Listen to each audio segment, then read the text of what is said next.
Randolph Scott i Ann Dvorak w filmie Miasteczko Abilene. W pozostałych rolach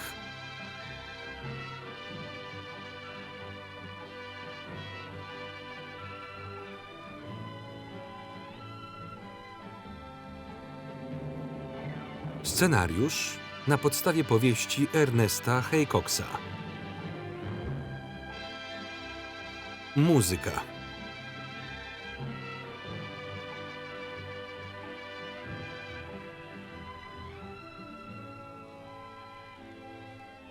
Zdjęcia.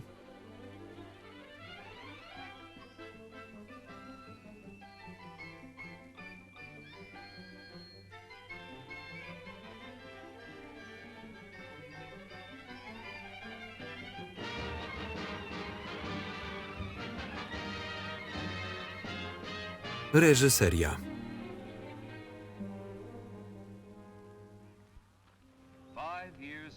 Pięć lat po wojnie secesyjnej równiny Teksasu i stacje kolejowe w Kansas łączyło ponad 1000 kilometrów szlaku przepędzania bydła. Kowboje wędrowali na północ w kierunku Abilene w stanie Kansas, pokonując w godzinę zaledwie nieco ponad kilometr.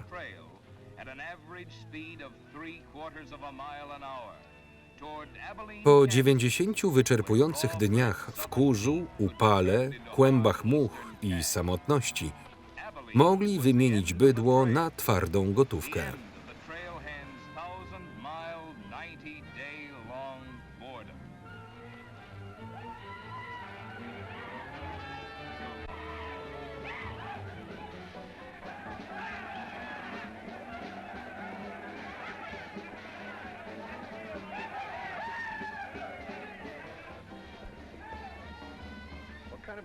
Co to za miasto?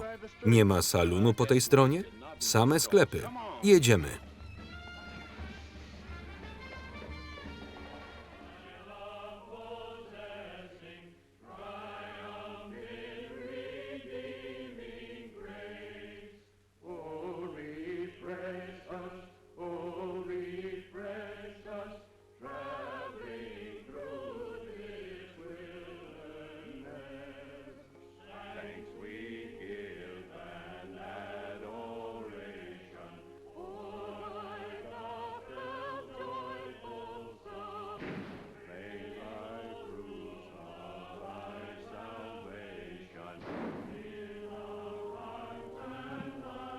Przepraszam.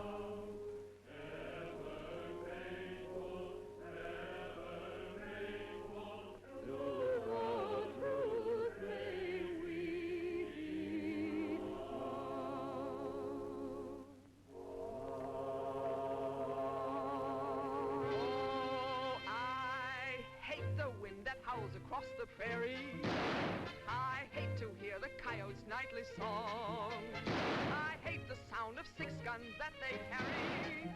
It's much too hot in summertime, it's much too cold in winter. But listen, mister, please don't get me wrong. I love it out here in the West, because the West is best for loving. When the stars are shining and the moon is low, you'll find me out with my Romeo. Back east I was always repressed. That's why I love it out in the West. I love it out here in the West, because the life is free and easy. You can do most anything you doggone please. There's room to stretch. Wybacz, Rita. Nie jesteś w kościele ze sklepikarzami? Byłem. Widzisz pan ten znak? Broń zdać barmanowi. Nie przechodzić przez Texas Street, tylko 2 prawa. Rita śpiewa jeszcze lepiej, kiedy się do niej nie strzela.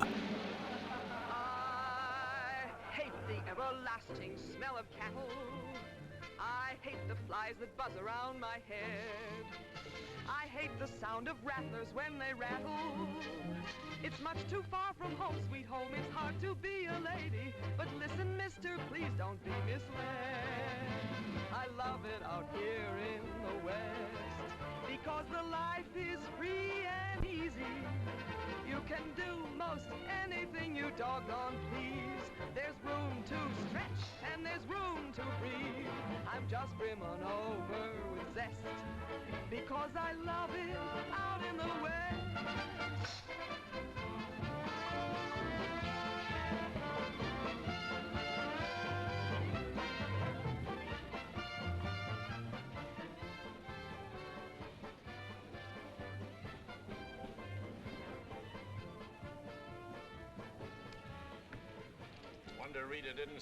Cud, że cię nie rąbnęła.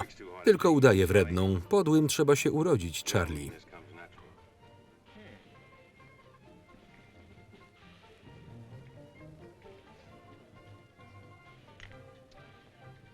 Chłopcy musieli go nie zauważyć. To powoli staje się normą. Chyba mnie nie zamkniesz. Wolałbym nie. Sklepikarze ci nie pozwolą. Bez salonu nie ma kowbojów, a bez kowbojów sklepikarze umarliby z głodu. Proste jak drut. Więc o co chodzi? Bo jeśli o Ritę, to mogę cię z nią umówić. Nie, to prywatna sprawa. Dopiszę do rachunku. Coś jeszcze? Chcę tylko, żebyś przestrzegał zasad.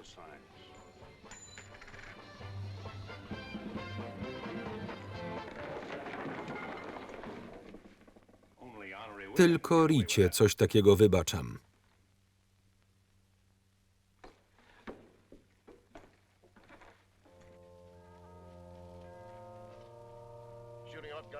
Żeby strzelać podczas mszy.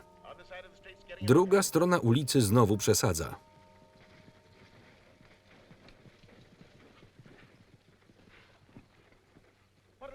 Co to za strzały? Klient w The Pride za bardzo się podekscytował.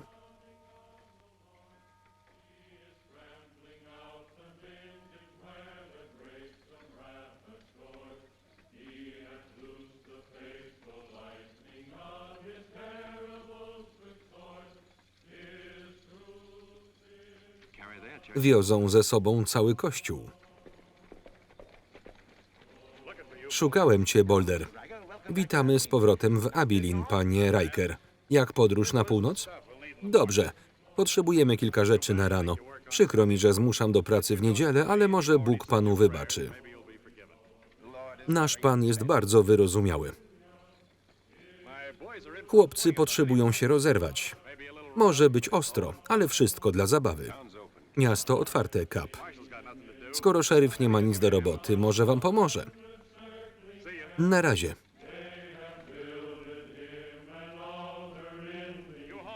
Dla farmerów nie ma tu miejsca. My tu wypasamy bydło i tak zostanie.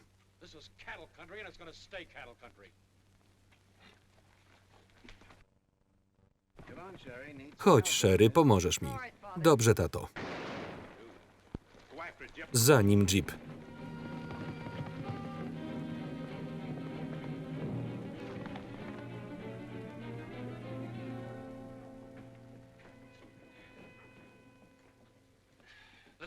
To mój człowiek. Pierwszy sięgnął po broń. Gra była ustawiona. Nie będę się kłócił, mam jeszcze jedną kulę. My wam pokażemy. Chłopcy? Riker? Chcesz dać się pogrzebać z dala od domu? Idziemy. To morderca. Dlaczego chłopak ma w ręku broń?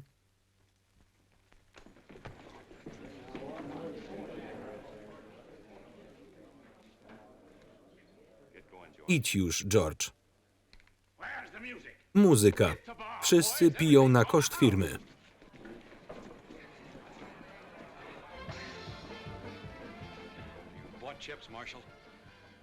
Za kilka tygodni wrócimy. I obyś tu był, szeryfie, bo nie będziemy się bawić w oddawanie broni. Rozniesiemy to zakłamane miasto w pył. Będę tu. Rozejść się, koniec przedstawienia.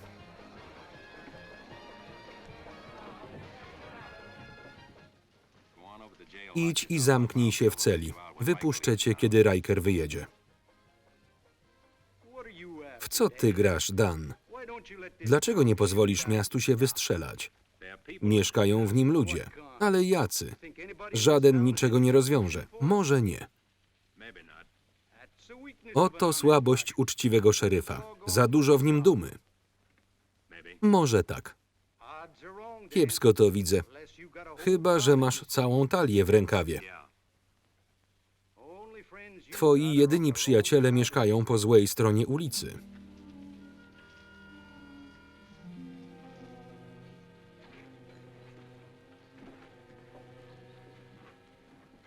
Slim, zostań w mieście.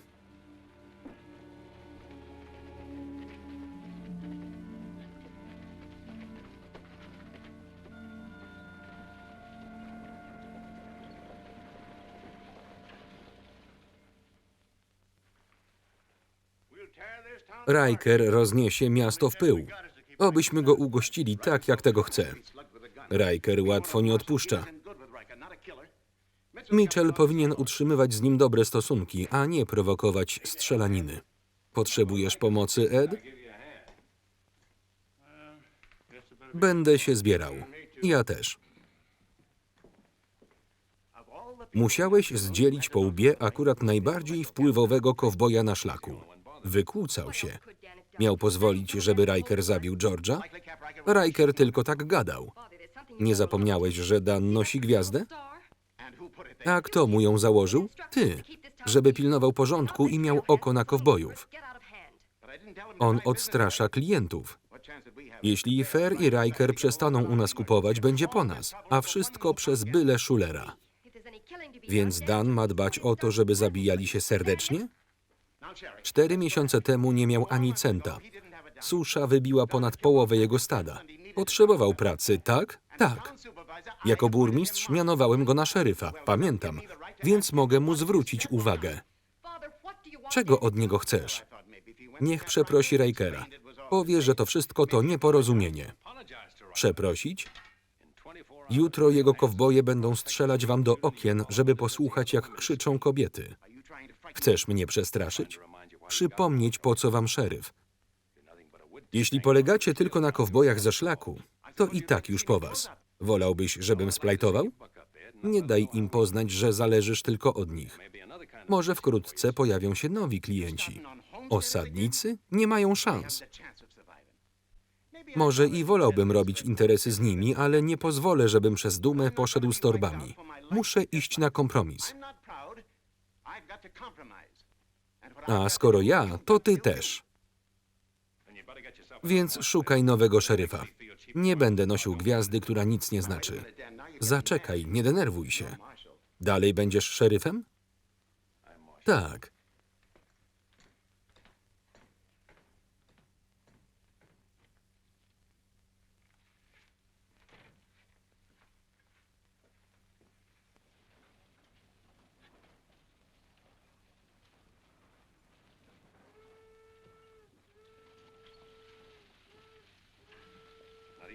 Ani godziny spóźnienia. Masz rację, Dan. Powinieneś zrezygnować. Skąd wiedziałaś, że tu będę? Zawsze wiem, gdzie jesteś. Nie rezygnuję. Chciałem dodać Edowi odwagi. Nigdy ci się nie uda. Nigdy to dużo czasu. Dzień dobry. Podobno miałeś kłopoty. Nic takiego. Ubiegasz się o reelekcję, brawo? Namówili mnie. Chciałem otworzyć salon albo wrócić do stomatologii, ale ktoś musi dbać o prawo i porządek w hrabstwie. Mógłby pan czasem pomóc Danowi? To nie fair. Mam pod sobą całe hrabstwo. Dan tylko miasto. Poza tym nie we wszystkim się zgadzamy. A miałem nas za starych przyjaciół. Jesteśmy nimi, ale za często chcesz zapobiec rzeczom, które i tak się wydarzą. Człowiek musi z czegoś żyć. Krowy się czasem gubią. Wypadki chodzą po ludziach. Czasem ktoś zginie. Po co się wściekać i polować na tych, którzy nie chcą, żeby ich szukano?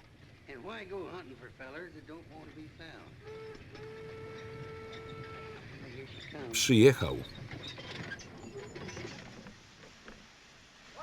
Gdzie jest szeryf? Czemu tak wrzeszczysz? Napadnięto na pociąg. Na pewno? Tak, jechałem nim. 5 kilometrów za miastem. Którym miastem? Tym. Jeden z pasażerów wyciągnął broń i zatrzymał pociąg. Dużo ukradł? Nie wiem. Strzelił mi nad głową, a potem wyskoczył. Ryzykant. Pamiętam, jak kiedyś mnie ukradł $50. Nie podróżuję się z taką sumą. Ruszcie w pościg teraz, a jeszcze go złapiecie.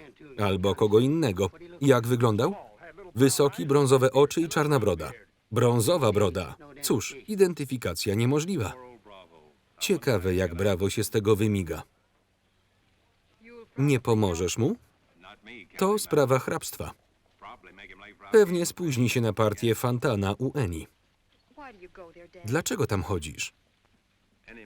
Eni robi dobre drinki, a widok Brawo grającego w karty w pensjonacie pełnym dziewcząt jest bezcenny. Już wiem, co odpowiedzieć plotkarzom. Co takiego? Że nie zdecydowałeś jeszcze, po której stronie Texas Street mieszka ta, która najbardziej cię interesuje. Którędy do obozu osadników szukam niejakiego Hanaberego. Za 2 przecznice w lewo, a potem cały czas prosto. Dziękuję. Chwilkę. Szybko was przybywa. Chętnie zobaczę ten wasz obóz. Podwieźć cię, chłopcze? Tak, poproszę. Za mną.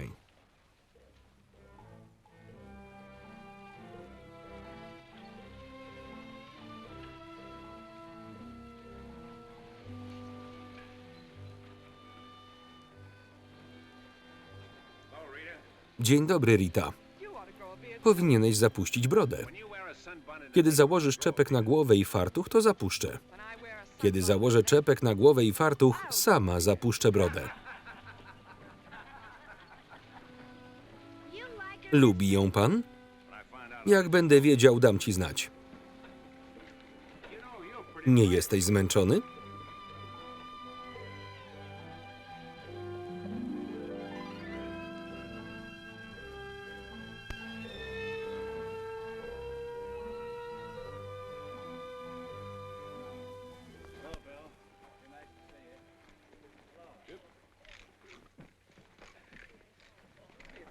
Dziękuję.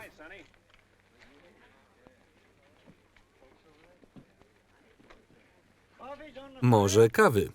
Chętnie. Hanabery. Skąd pan jest? Z Ohio. Niech szeryf usiądzie. Ja nazywam się Henry Dreiser. Nie jestem szeryfem hrabstwa, tylko szeryfem miejskim Abilene. Wygląda mi pan na kowboja. To niezbyt przyjazna okolica. Powiedziano nam, że zbierzemy tu 20 buszli zboża z Akra, a mówili, że wypasają tu bydło? To rządowa ziemia. Jest tak samo nasza, jak i innych. Mówią, że długo tu nie zabawicie. My twierdzimy inaczej. Sprowadziliśmy tu nasze rodziny i postaramy się, żeby było im tu dobrze. Niczego od nikogo nie chcemy. Włożymy w tę ziemię więcej pracy niż ktokolwiek inny. Brzmi uczciwie. Chcemy żyć z miejscowymi w zgodzie, ale jeśli oni tego nie chcą, ich strata.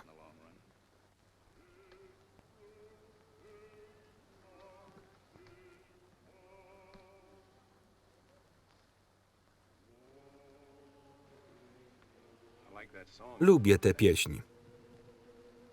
Mój ojciec zginął na wojnie. Mój syn też. Jego dzieci opiekują się właśnie twoim koniem.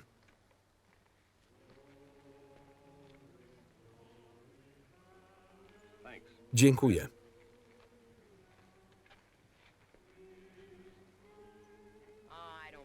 Nie wierzę. Na pewno na nim nie jechałeś. Właśnie, że jechałem. Prawda? Ja potrafię prowadzić konia z pługiem. Po co? Żeby siać ziarno.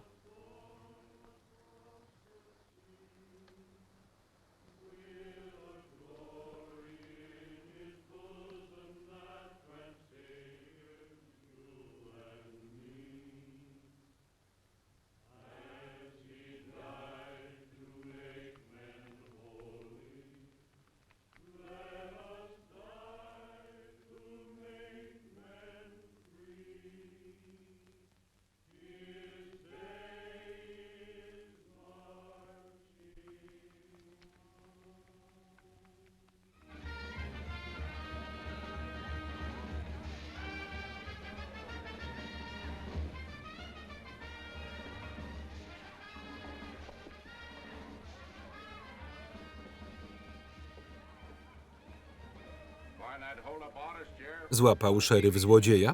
Pewnie jest już w innym hrabstwie. Coś na popicie kurzu i 2 razy whisky.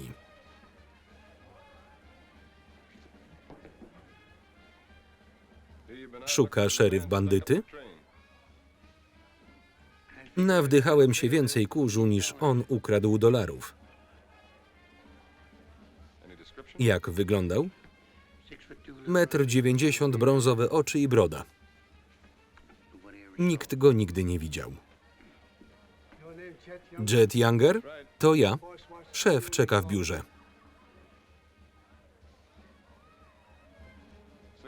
1,90 m, brązowe oczy i broda? Też go nigdy nie widziałem.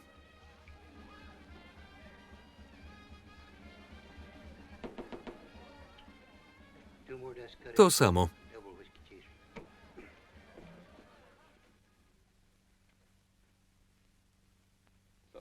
Co cię gryzie, Charlie? Możliwe, że popełniłem błąd. Nie doceniłem zagrożenia, jakim są farmerzy.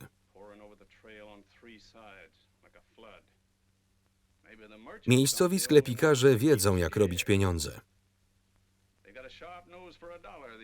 Jeśli zorientują się, że na farmerach zarobią więcej niż na kowbojach, sprzymierzą się z farmerami i pozbawią naszej strony ulicy interesów. To jest ta twoja lojalność? Co to jest lojalność? Lojalność jest wtedy, kiedy... Idź na górę, zobaczymy się później.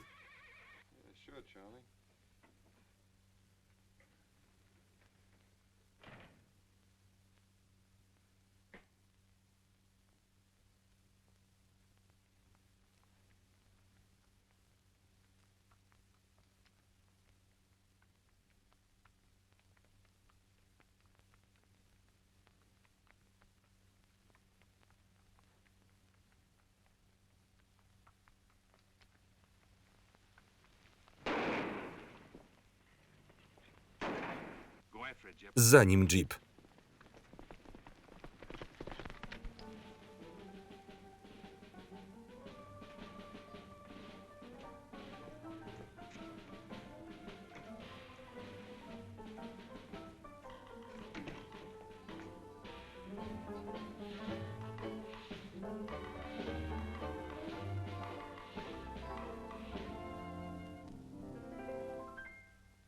People seem to think I'm playing hard to get. I must confess that what they say is true. And I'm gonna keep on playing hard to get with everyone, that is except with you.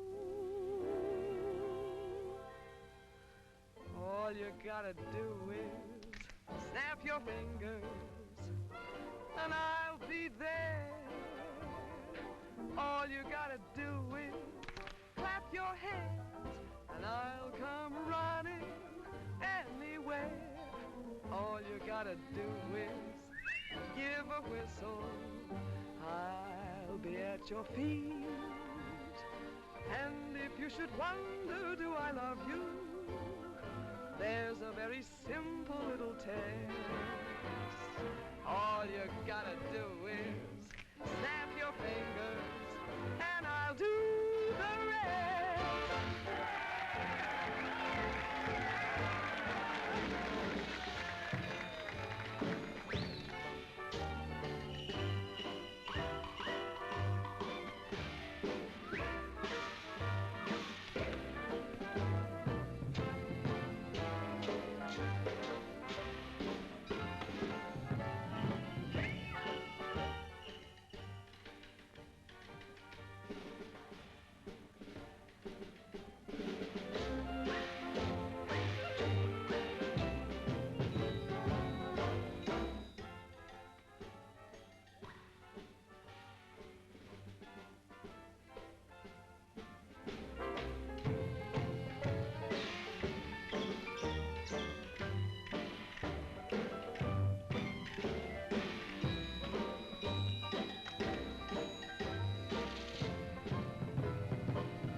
Mówiłam Charliemu, że w piwnicy są szczury. Kto mi tym razem psuje występ? Uwaga!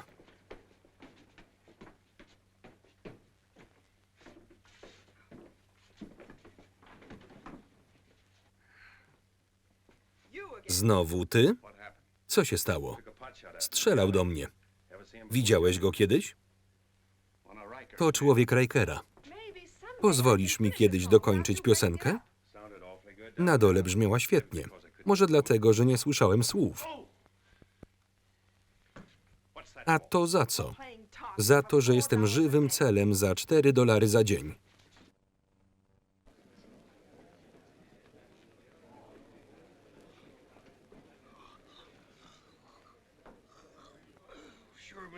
Co za nudny wieczór.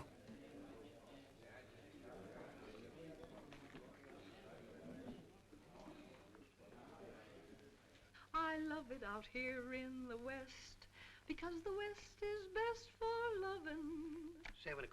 7 trefl graj. 8 trefl, 9 trefl, 10 trefl. Zszyłam ci halkę, Rita. Co się tak wystroiłaś? Nie chciało mi się przebierać. Dobry wieczór, Dan, siadaj. Jak tylko pokonam tego mistrza, zagramy razem. Nie gadaj, graj. Walet trefl, dama trefl, król trefl, wygrałam. Jesteś mi winien 4,40. Z kobietami nie masz żadnych szans. Czasem zaskakujesz mnie inteligencją, brawo. Ja sam siebie też. Zagrasz, Rita? Nie, dzięki. Strzelanina mnie zmęczyła. Nikomu nic się nie stało? Tylko szeryf nadwyrężył kark, bo znowu go nadstawiał. I nie wiedzieć, czemu bolą mnie piszczele, bo cię kopnęłam znowu. Gramy czy nie? Dlaczego? Mieszasz się w nie swoje sprawy. Kowboje piją po jednej stronie ulicy, a konserwy kupują po drugiej. Zostaw ich w spokoju. Gdyby Dan ich nie pilnował, w mieście byłby jeszcze większy chaos. Gramy czy gadamy? Nauczy ich mówić proszę i dziękuję i da się zastrzelić, bo taka jego praca? Niech lepiej zacznie pracować dla Charliego. On wciąż tu będzie za kilka lat. To ciekawe. Czyżby? Co w tym ciekawego? To odwieczna walka kowboja z farmerem, samotnego pijaka z rodziną. A jeśli przestaną spędzać bydło, co wtedy? Miasto nigdy się nie zamknie, a ja nigdy się nie wyprowadzę. Tu jest moje życie. Dlaczego? Bo mi tu dobrze. Bo w fartuchu mi nie do twarzy i przestań zadawać tyle pytań. Kto chciałby zagrać partię? Jednak zagram.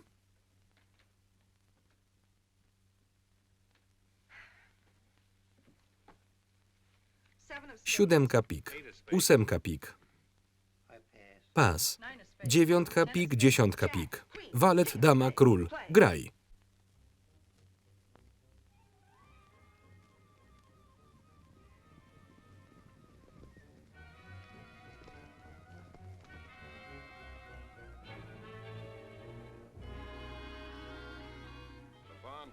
Najpierw stodoła, potem dom. Zapalcie pochodnie. Jedziemy.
Wstawaj, mamo.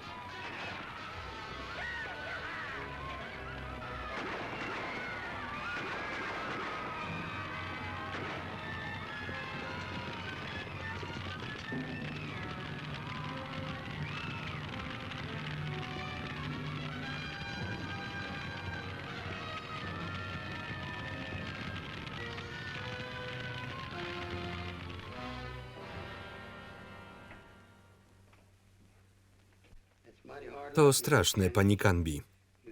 Proszę przyjąć wyrazy współczucia. Dlaczego nas krzywdzą? Jesteśmy pokojowymi ludźmi. Kowboje nienawidzą farmerów. My z 40 akrów utrzymujemy tuzin ludzi, a nie jedną krowę. Jeśli chcemy tu zostać, musimy walczyć. Spokojnie, synu. Mamy takie same prawa jak oni. Ziemia należy do rządu, nie do kowbojów. Skąd pewność, że to oni za tym stoją? A kto inny chce nas przepędzić? Cisza. Chcę dokończyć zadawanie świadkom pytań. Czy ktoś z tu obecnych rozpoznał sprawców tego nikczemnego czynu? Ja jednego rozpoznałem. Jak to? Przecież było ciemno. Farmerzy widzą w ciemności lepiej niż inni. Znam farmera, który nie widzi własnej dłoni wyciągniętej przed siebie. Taki Donaldson. Kto to był, Frank? Powiedz nam. Jet Younger. Chcemy nakazu aresztowania Jeta Youngera. Dziękuję, Emily. Do zobaczenia.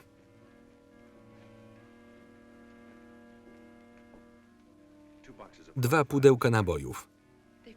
Wiedzą, kto to zrobił? Jet Younger.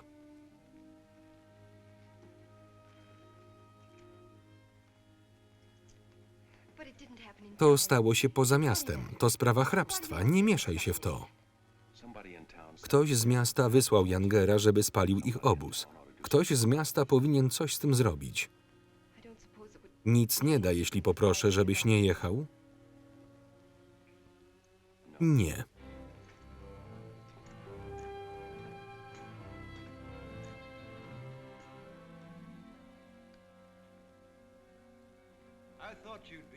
Tak myślałem, że się tym zajmiesz. Niby skąd? Younger i Fair się sumują. Jak to? 2 na 1.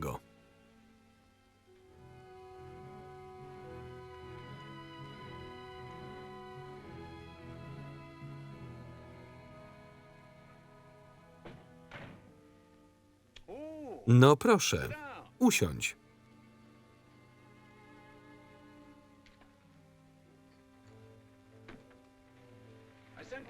Przekazałem Brawo, że zależy mi na schwytaniu Jeta Youngera. Wezwałem cię, bo podobno chcesz zrezygnować z funkcji szeryfa. Przebąknąłem coś o tym. Przydałbyś mi się. Zawsze wiedziałem, że znajdę u ciebie pracę, Charlie. Kiedy zrezygnujesz? To zależy.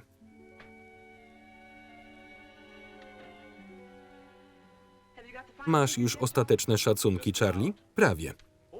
Poznaj mojego nowego wspólnika, Dan. Mówiłam, że tu zostaję. Od dzisiaj The Pride jest moje. Ale pracowałabyś dla mnie. Zapamiętam. Powodzenia.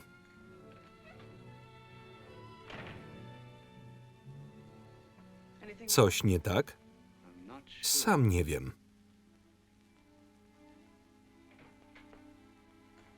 Dzień dobry, Dan. Przyszedłeś na popołudniową partię? Nie, szukałem Brawo. Spotkanie zakończone? Jakie spotkanie? Ach, tak, zakończone. W kieszeni mam nakaz aresztowania. Kiedy wyruszasz? Jak tylko się odegram.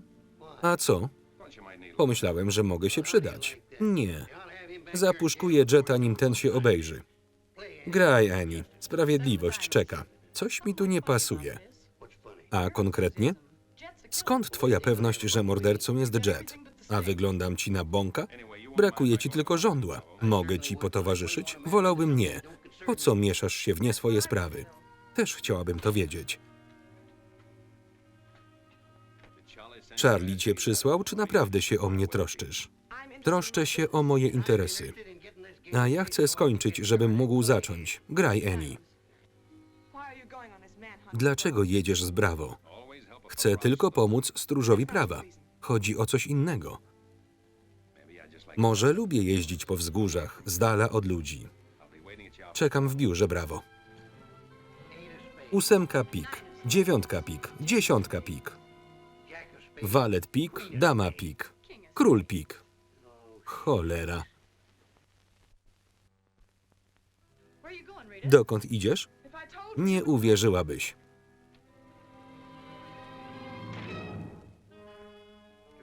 Jako zastępca szeryfa ślubuję strzec prawa i porządku najlepiej, jak potrafię.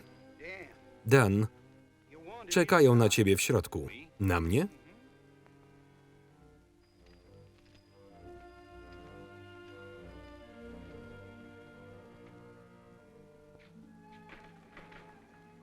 Rita, Dan,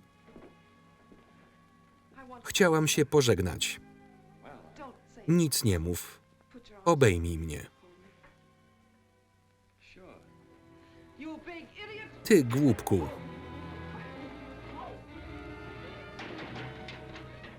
Otwieraj. Dbaj o siebie.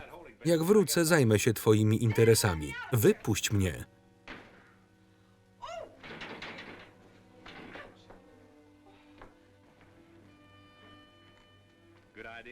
Dobry pomysł, ale nie wyszło. Wypuść ją za 10 minut. Gotowy, Dan?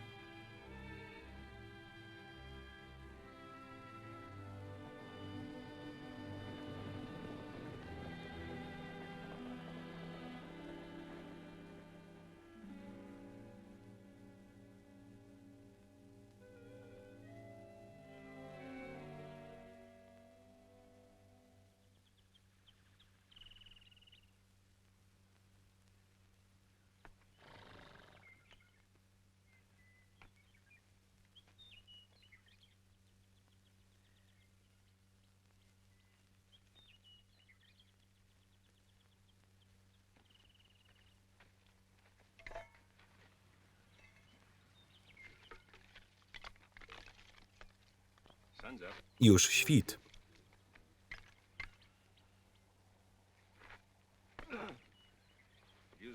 Pomógłbyś.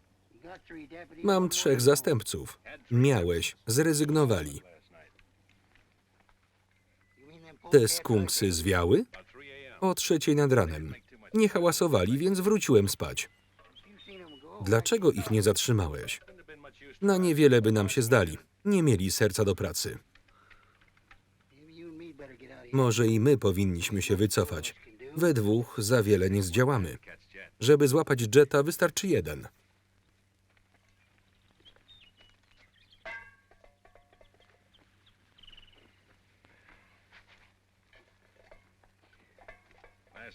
Wczoraj przed snem trochę myślałem.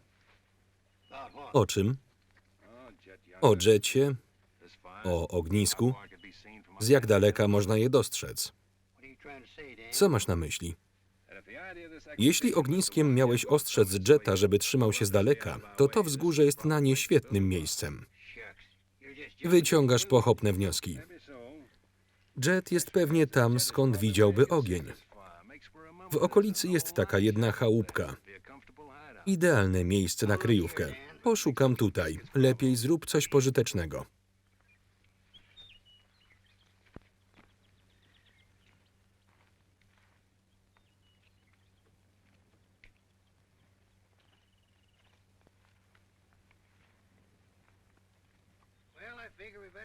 Pora ruszać. W którą stronę? Z powrotem do miasta. Najpierw poszukamy zastępców. A kryjówka Jetta? Ja tu dowodzę i zarządzam jazdę w drugą stronę. Przejdę się do tej chałupki.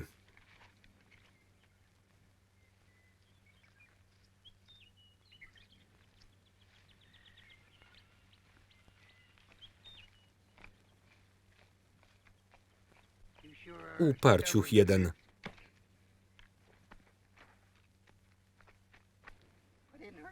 Chyba nie zrobiłem ci krzywdy. Robię to dla twojego dobra. Nie pozwolę, żebyś dał się zabić. Co tam farmerzy czy jakiś Jet Younger?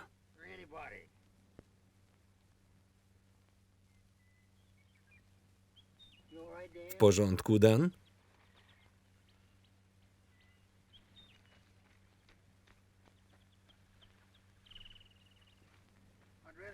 Już sam wolałbym oberwać. Po co być takim upartym?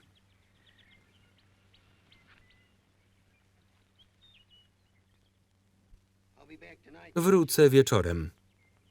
Odpoczynek dobrze ci zrobi. I żebym nie musiał cię szukać.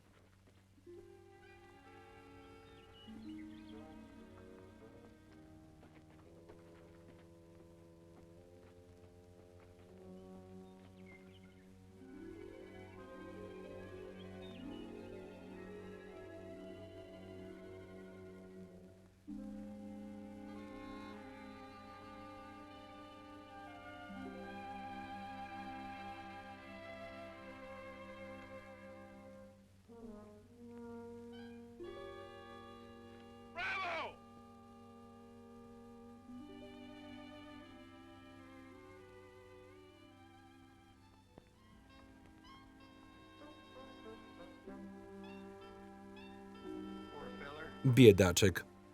Żeby go mrówki nie oblazły.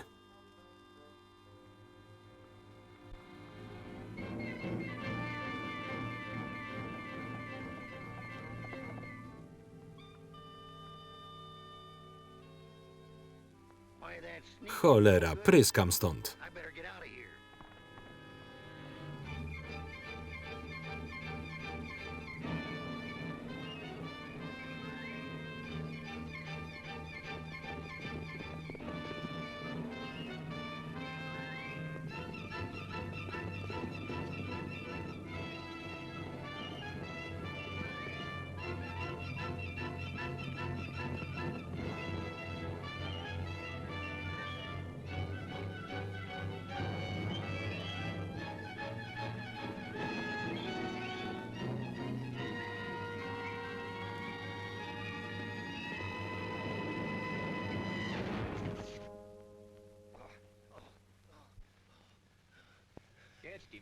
No i go złapałeś.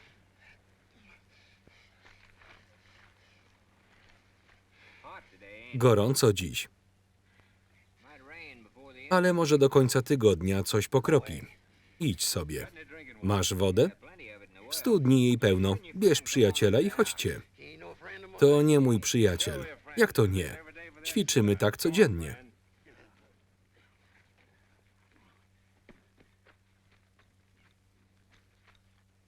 A jak zagram waleta, to co? Zależy. Jedna z zasad mówi, że może tu na mnie zaczekasz. Zdążyłbym wytłumaczyć mu zasady, nim wrócisz. Daj słowo, że się stąd nie ruszysz. A czy koń ruszyłby się od owsa? Która karta była najwyższa, król czy dama? Zobaczmy.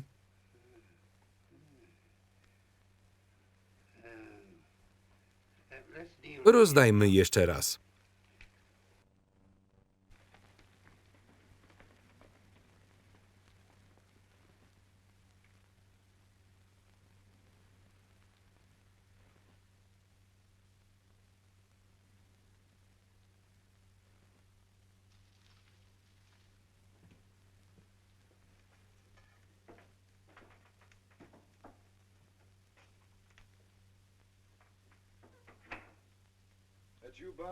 To ty, Bob? Pomóż mi, marny ze mnie kucharz. Dodaj więcej tłuszczu na patelnię. Nie radzę. Czego chcesz? Chcę twojego czasu. Ze 20 lat. Charlie Fair powiedział, że Bravo rozpali ognisko tak, żebyś je widział i że masz jechać w przeciwną stronę, tak? Nie wiem, o czym mówisz. Gdzie Bravo? Zajęty. Wracamy do miasta Jet. Jesteś tylko szeryfem miejskim. Co chcesz na tym zyskać? Bezpieczeństwo dla moich dzieci. Nie masz dzieci. Może kiedyś będę miał. Gotowy?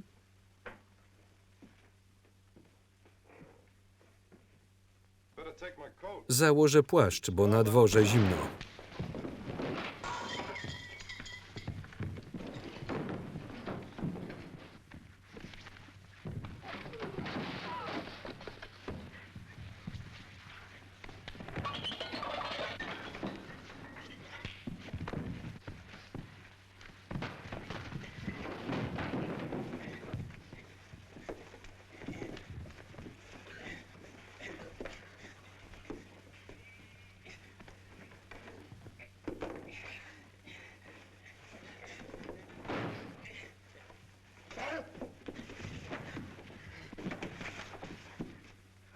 No dobra, Jet.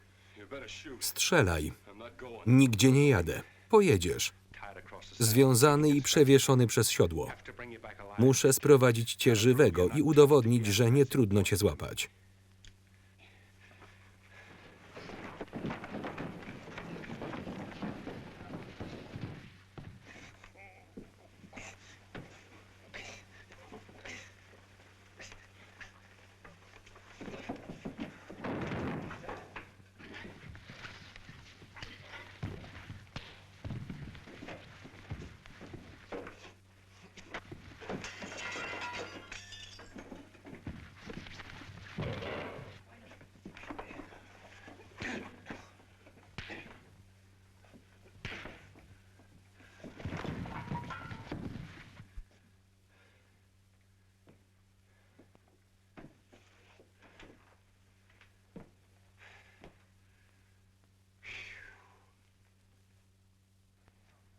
Dama Karo, król Karo, wygrałem.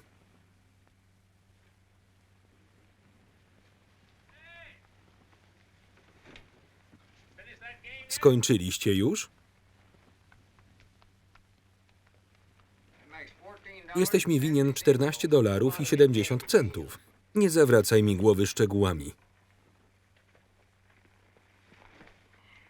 Przywiozłem ci prezent. Kolejny przyjaciel? Co mam z nim zrobić? To twój więzień. Umie grać w fantana? Zamknij się. Żarty żartami, ale sytuacja robi się poważna. Wiesz, ile głosów byś zyskał, gdyby ludzie zobaczyli, jak wracasz do miasta z mordercą?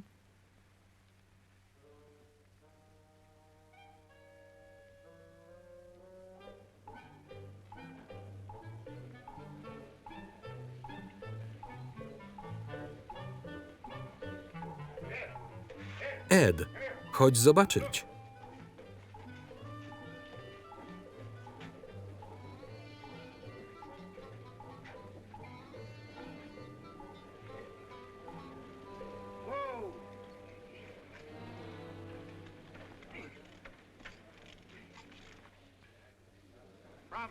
Ty go złapałeś, brawo? Chyba widzisz. Hip hip hurra dla szeryfa Trimble. Dziękuję. Wykonywałem tylko obowiązki. Zaprowadź mnie do środka, blefiarzu. A jak się stawiał? Tak się cieszę, że wróciłeś. I ja też.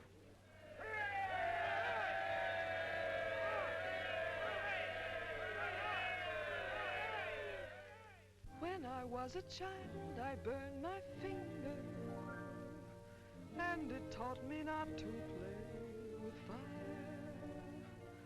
Don't know why this lesson didn't linger. Here, this foolish heart of mine has burned its finger many times, but still it doesn't lessen my desire. Every time I give my heart, I know that it's the last. But when that love has passed, I sigh, well, maybe next time. Every time I give my heart, I'm back where I began. Just another also ran. But maybe next time, I waited long for this romance, and when we met, my heart was lost. With you I think I stand a chance, but just the same, I've got my fingers crossed. Every time I give my heart, for instance, like with you, I swear that for we two, there'll be no next time.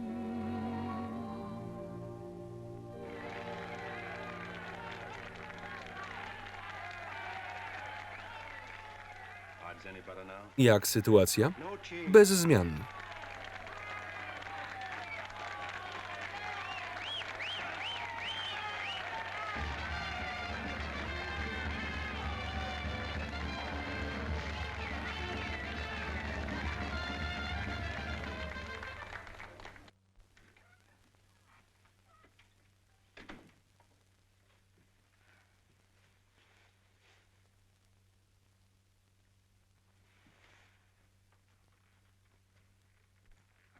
Chciałem dokończyć rozmowę. Nie znoszę tej twojej pewności siebie. Kiedy jadę środkiem Texas Street, pewność siebie to jedyne, co mam. Jesteś łatwym celem dla każdego pijaka, który zechciałby ci strzelić w plecy. To się kiedyś zmieni. Rita, The Pride to zła inwestycja. Pożyjemy, zobaczymy. Skoro wiesz już wszystko, wyjdź, żebym mogła się przebrać. Jeszcze nic nie wiem. Masz przecież parawan. Chcę pogadać.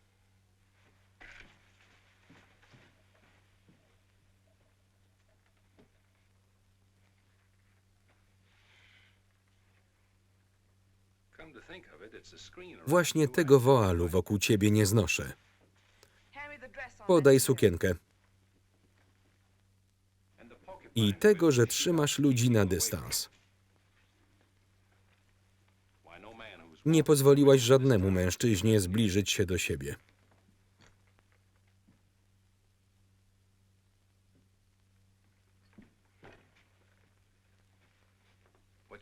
Powinnaś pojechać na wzgórza. Nie mieszam alkoholi. Boisz się. Wyjdź. Udajesz twardą, a tak naprawdę jesteś ciepła i wrażliwa. Będę zamykać drzwi na klucz.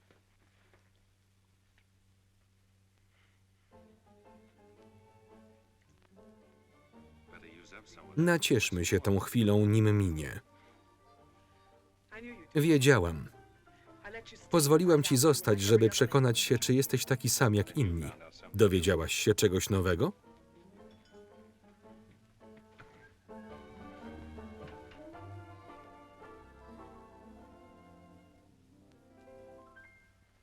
People seem to think I'm playing hard to get.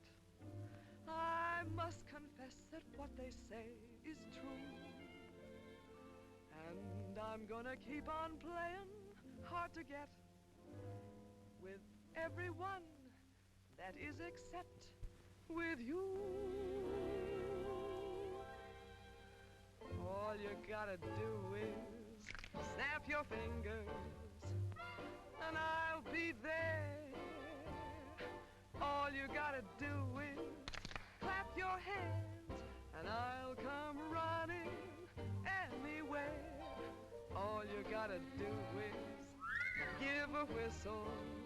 I'll be at your feet. And if you should wonder, do I love you? There's a very simple little test.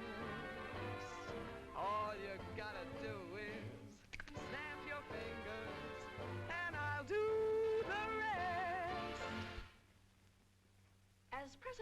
Jako przewodnicząca koła pań mam zaszczyt przedstawić naszego gościa honorowego, szeryf Bravo Trimble.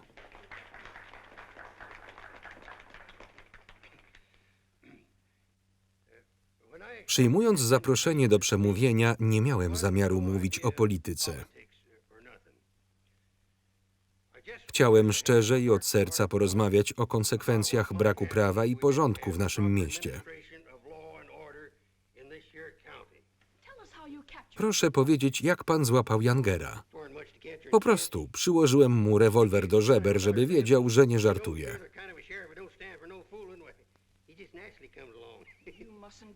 Proszę nie być takim skromnym. Jak pan go wytropił? Czy Dan Mitchell panu pomógł? Coś tam pomógł. Został pan ranny? Nie. Zadrapałem palec czy dwa. Jet to dopiero oberwał. Miną tygodnie, nim się wyliże.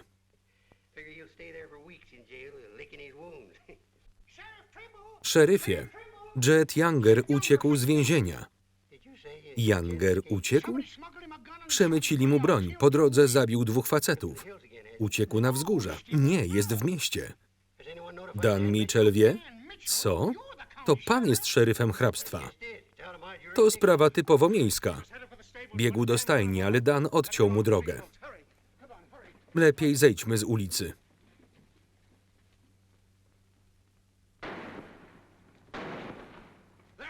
Tam jest.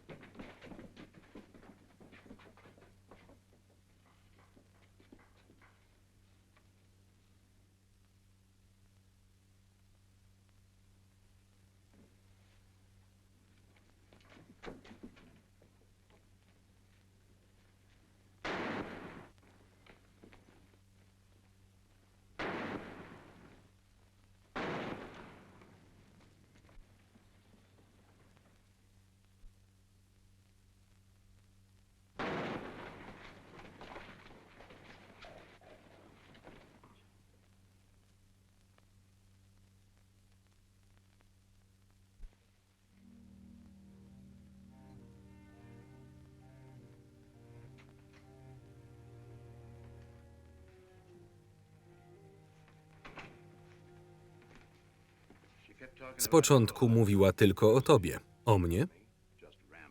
Tak jakby się ciebie bała. Doktor mówi, że to stres emocjonalny. Mnie też to zabija, nie przytłacza. Ludzie tacy jak my nie są przyzwyczajeni do widoku śmierci. Może jednak powinieneś zrezygnować. Charlie Fair mówił, że Riker jest na szlaku i niebawem będzie w mieście. Dokończę kadencję. Przemyśl to, póki jeszcze masz czas. Widziałem kiedyś na zegarku pewne motto. Jest później, niż ci się wydaje. Dobranoc, Ed. Sherry, chcę pomówić z Danem sama. Dobranoc, Dan.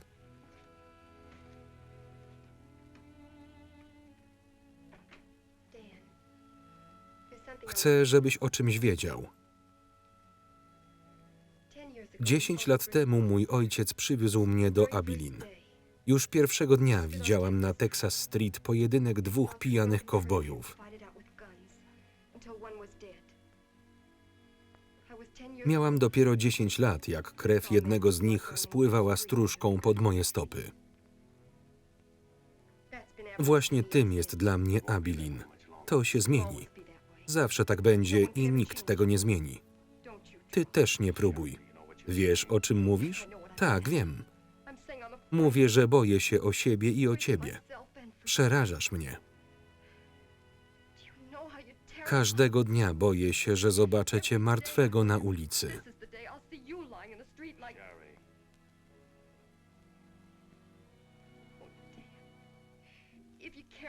Jeśli ci na mnie jakkolwiek zależy, zabierz mnie stąd. Jako uciekinier na nic bym ci się nie zdał.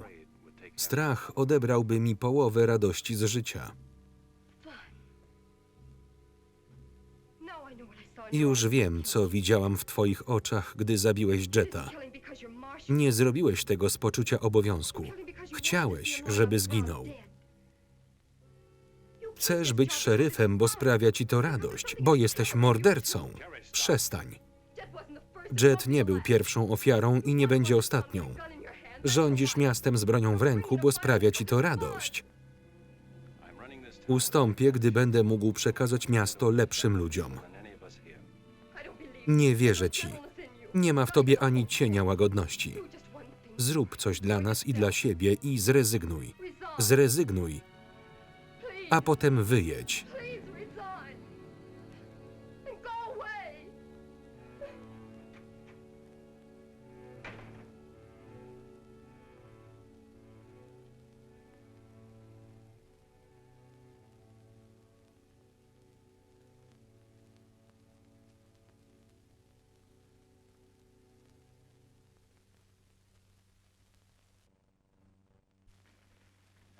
Musimy trzymać się razem.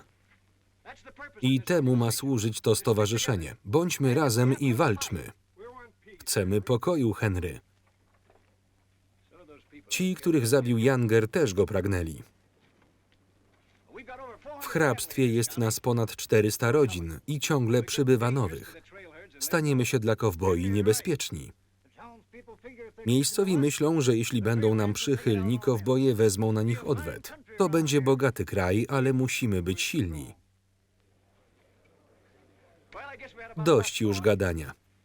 Zacznijmy stawiać słupy i przeciągać drut w poprzek szlaku. W poprzek? Przebiega przez naszą ziemię. Mamy do tego prawo. Do pracy!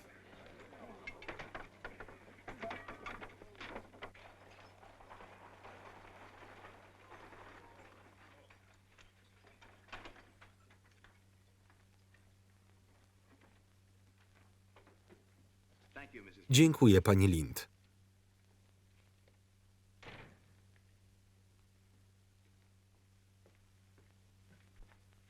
Chcę kupić drut kolczasty. Ile? 400 szpul. Po co aż tyle? Oto pieniądze. O więcej nie ma pan prawa pytać. Nie sprzedałbym dynamitu głupcowi albo dziecku. O drut proszą dorośli, porządni ludzie. Nie mam go, panie Dreiser. Przynajmniej nie na sprzedaż.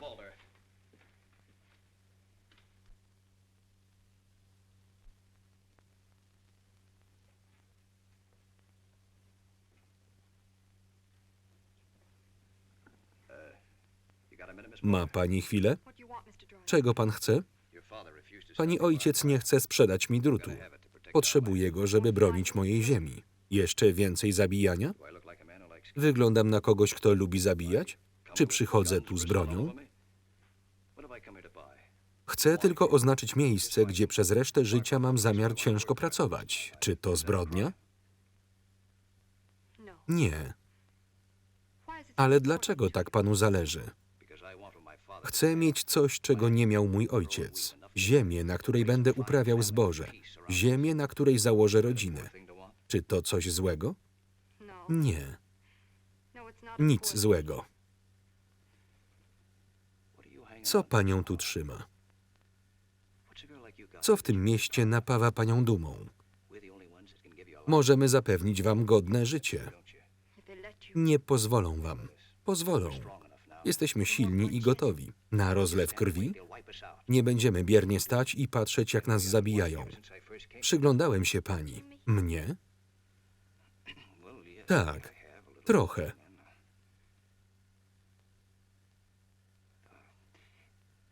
Jesteś jak my, Sherry. Chcesz tego samego. Wiele nas łączy. Uosabiamy przyszłość tego kraju i razem możemy ją urzeczywistnić. Powiedz, gdzie jest drut. Wrócę z wozami go zabrać. Tu są pieniądze. Daj nam szansę. Ty i ja.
Drut kolczasty aż po horyzont.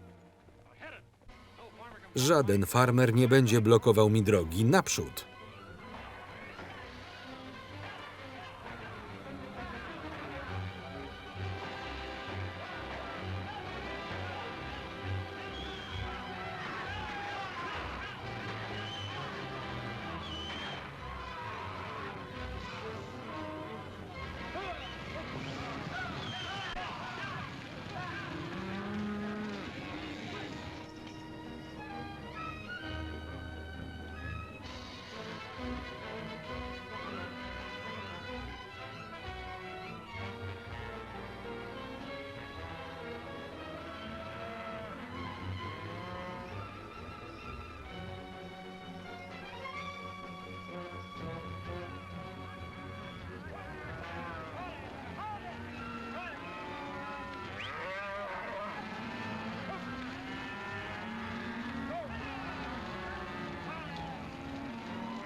Co to?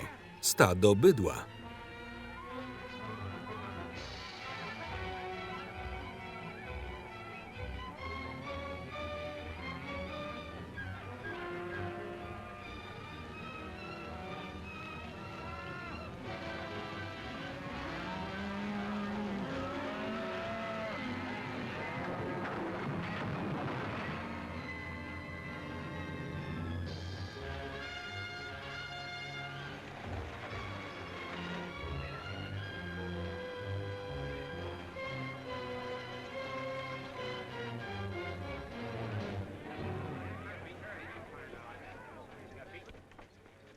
Riker popędził stado przez płot.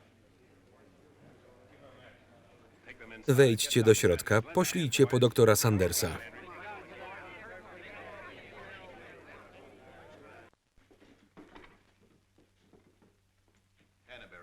Hannaberry nie żyje. Bob Rankin, Freemanowie. Gdzie stał ten płot? W poprzek szlaku. Postawiliście płot w poprzek szlaku? Tak. Skąd wzięliście drut? Pierwsze, co zrobi Riker, to spyta, kto sprzedał im drut. I nie tylko. Gdzie reszta osadników? Kazałem spotkać się nad zakolem rzeki. Sprowadź ich natychmiast do miasta, póki jeszcze stoi.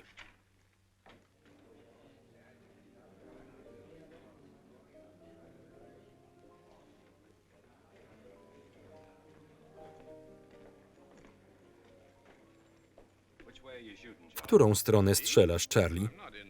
Ja nie sprzedaję kul, jestem właścicielem salonu. Byłeś. Masz godzinę, żeby zamknąć lokal. Chwila. Dziś żaden pijany kowboj nie będzie demolował miasta. Nie słyszałeś, że szlak zamknięty? Słyszałem, że znów stoi otworem. Wyjedź, nim będzie za późno. Raczej ty skorzystaj z tej możliwości, szeryfie.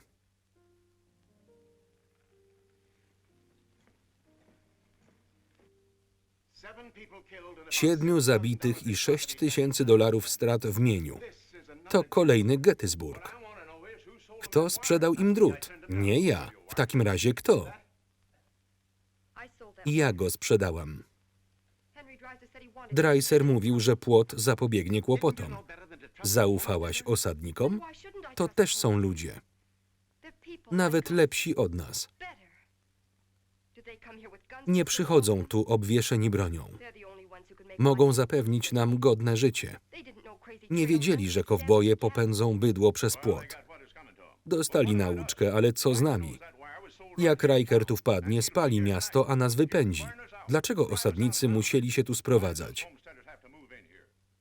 Mogę coś dodać? Cokolwiek się wydarzy, będzie to miało daleko idące skutki. To bitwa o przyszłość Kansas, o kierunek rozwoju kraju. Mądrze dobierzcie sojuszników. Co nam po kilku osadnikach, a po 1000? Nie ma ich tylu w hrabstwie. Dreiser ma w swoim stowarzyszeniu 100 ludzi, a zorganizował się dopiero w 1/4. Licząc 3 osoby na rodzinę, ile to będzie w sumie, Ed? Ponad 1000. A jeśli Riker ich przepędzi? W tę plotkę nie wierzcie. Znowu się za niego bierzesz? Zginęli ludzie. Moje stanowisko jest jasne.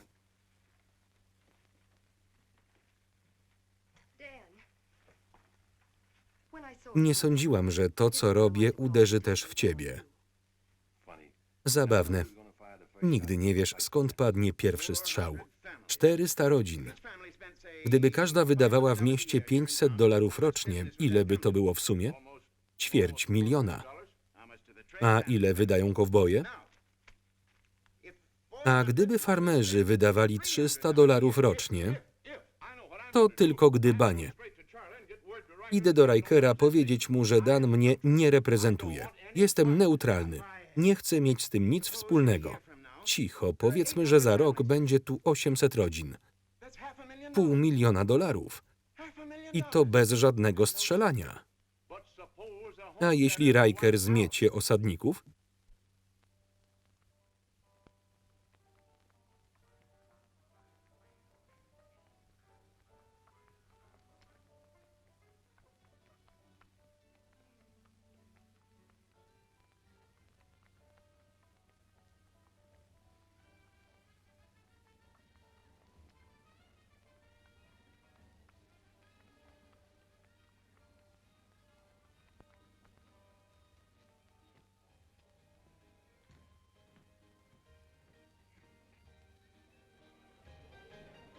Zgaś światła, Ned.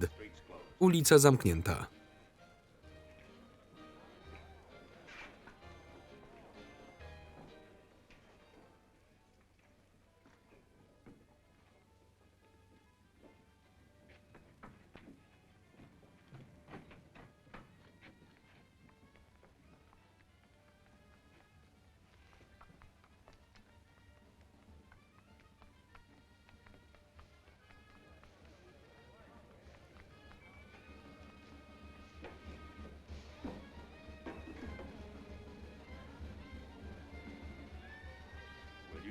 Zgasisz światła, Pete, czy ja mam to zrobić?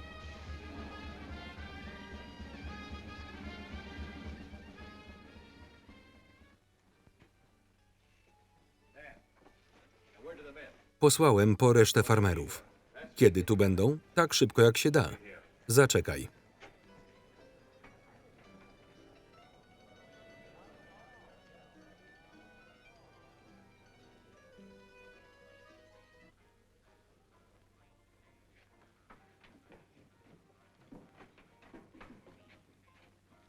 Zostań, Jeep.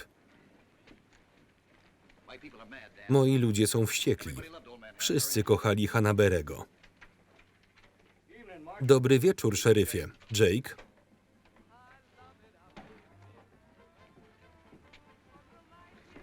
Chcemy to zakończyć raz na zawsze. Niech to będzie ostatnia bitwa. Chyba taką będzie. I'm just brimming over with zest because I love it out in the west.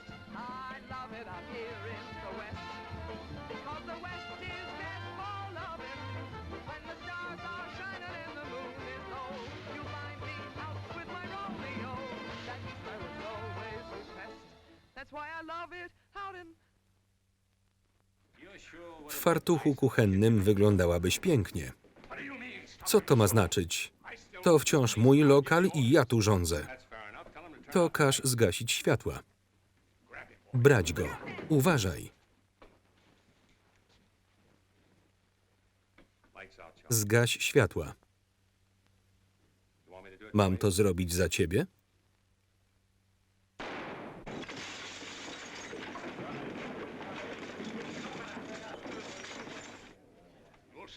Bo puścisz to miejsce z dymem. Wolałbym nie. Czekaj. Zgasić światła.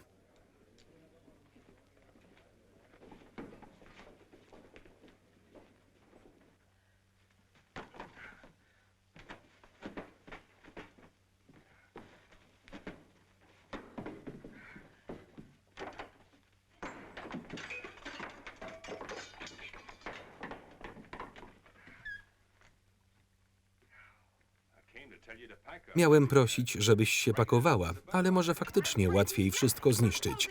Nie zamkniesz mojego lokalu. Zaraz będzie tu niebezpiecznie. Nie gadaj mi o bezpieczeństwie. Poczekaj no, aż Riker się tu zjawi. Ty ostrzegasz mnie, pozwól, że i ja ostrzegę ciebie. Koniec zabawy. Owszem, ale nie dla mnie. Kto się za tobą wstawi? Sklepikarze? Farmerzy? Wystawiasz się jak kaczka na strzelnicy. Łagodni zawsze wygrywają. The Pride się rozpadnie. Dolar za dolarem, cent za centem. Wynoś się, zanim cię zabiję. To moja własność. Zapłaciłam za nią własnymi pieniędzmi. Jeśli jeszcze raz cię tu zobaczę, rozwalę ci łeb. A gdyby 1000 rodzin wydawało rocznie po $300, jadą.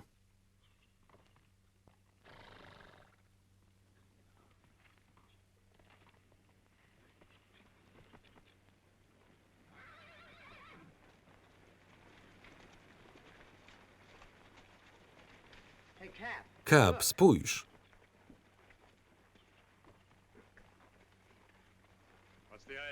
Dlaczego saluny są zamknięte? W życie weszło nowe prawo. Nie zatrzymasz nas. Dużo was. Chłopcy, chcecie przepłukać usta po ciężkiej drodze?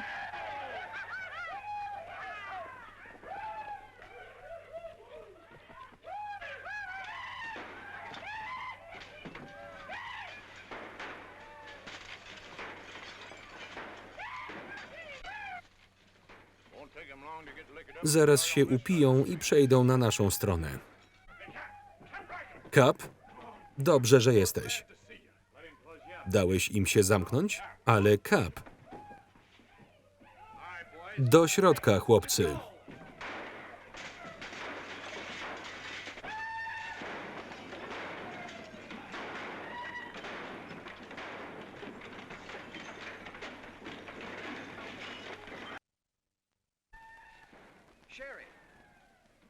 Jadą już?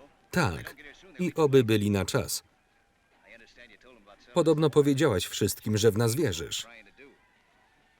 Wierzę w ciebie.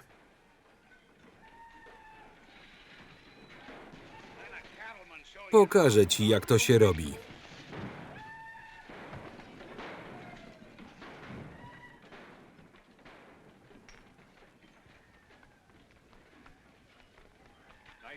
Niezła robota.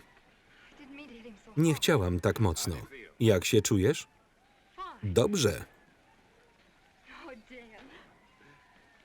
Jestem z ciebie dumny. A ja z ciebie. Z Henry'ego też. I z siebie też. Robi się gorąco. Kończcie już. To cudowna dziewczyna, Henry. Zabierz ją stąd, zanim ci ją odbiorę. Odbierzesz? Chodź, wytłumaczę ci.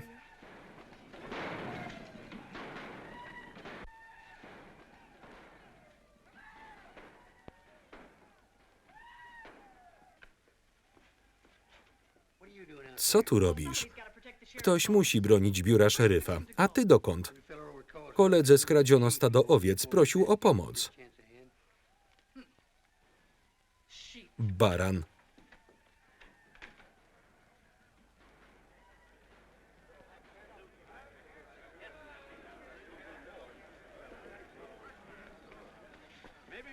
A jeśli to błąd, Henry? Po co pomagać miastu, które nas nie chce? Boicie się? Nie. Po prostu nie wiemy, o co w tym wszystkim chodzi. O kowbojów, którzy nie chcą, żebyście osiedlili się na własnej ziemi. O farmy, o domostwa i o głupiego szeryfa, który wie, że nadchodzą lepsze czasy, o ile ludzie odważą się walczyć. O to miasto? Nie.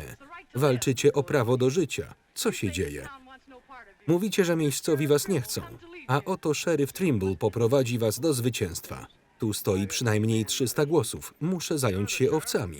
Pan schwytał Jetta Youngera? Nie sam. Pójdziemy za panem, szeryfie.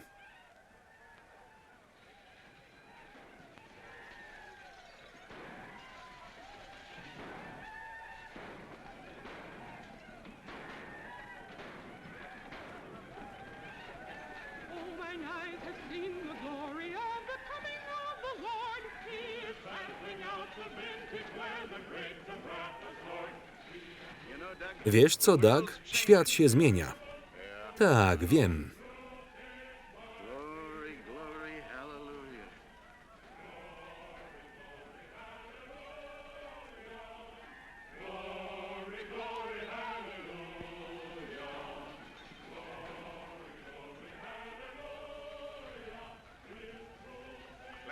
Dobrze, że jesteście. Co robić, szeryfie? Stańcie wokół sklepów po tej stronie ulicy. Słyszeliście ruchy? What's Riker's men up Co robią ludzie Rikera? Bawią się w najlepsze, demolując saluny i kasyna. Nic z tym nie robisz? Nie. Sami się wykończą. He's here. Boję się go.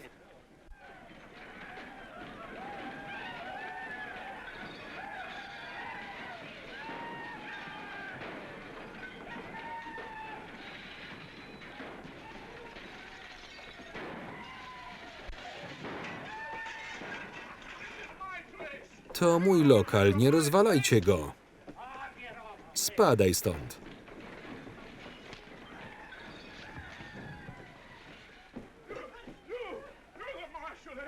Szeryfie, zrób coś. Tam trwa demolka za 10 000. Od czego ty jesteś? Chciałeś otwartego miasta? Proszę bardzo, Charlie. Miasto stoi otworem.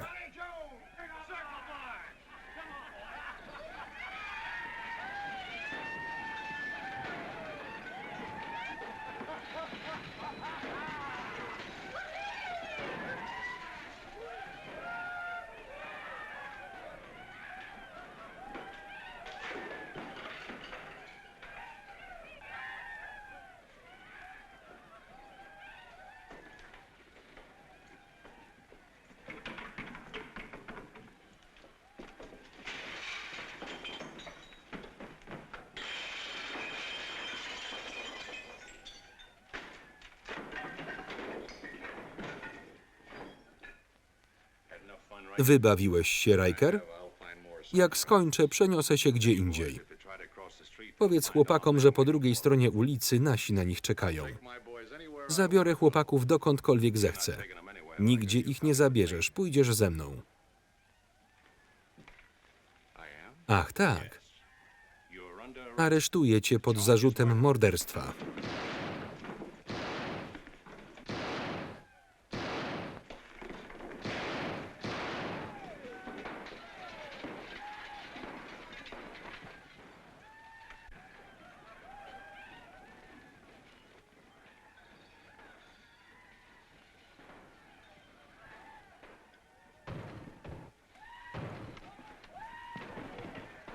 Moje sukienki.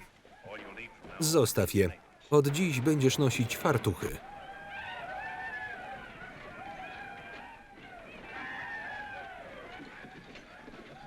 Spalić to miasto. Idziemy do sklepów.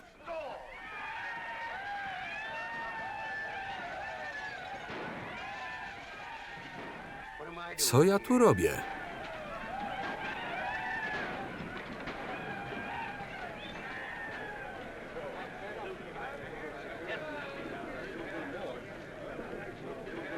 Stać!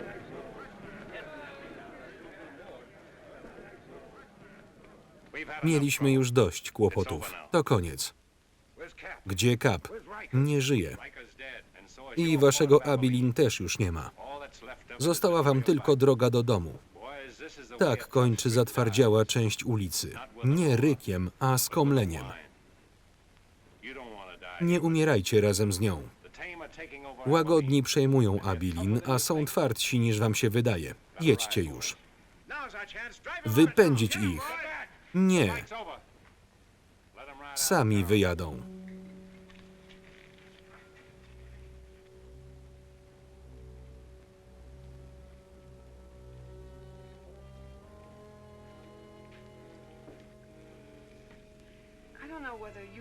Nie wiem, czy dołączyłaś do nas, czy my do ciebie, ale dobrze być razem.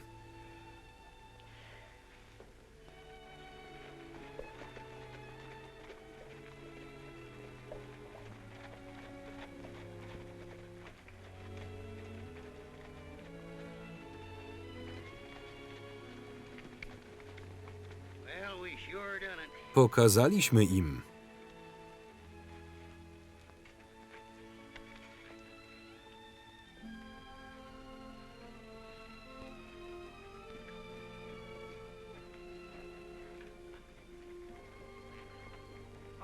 Dobrze, ale pamiętaj, żadnej brody. You know what I was thinking? Tak sobie myślałem, Annie. Chcesz zagrać partyjkę Fantana? Hey, you play fast? Zagrasz z nami w karty?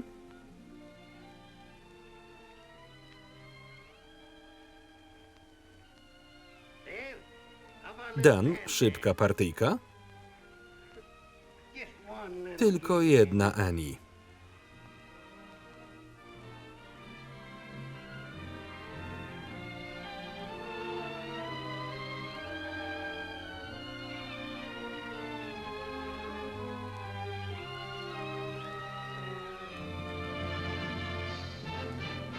Koniec. Tekst polski Szymon Leociak. Czytał Maciej Więckowski.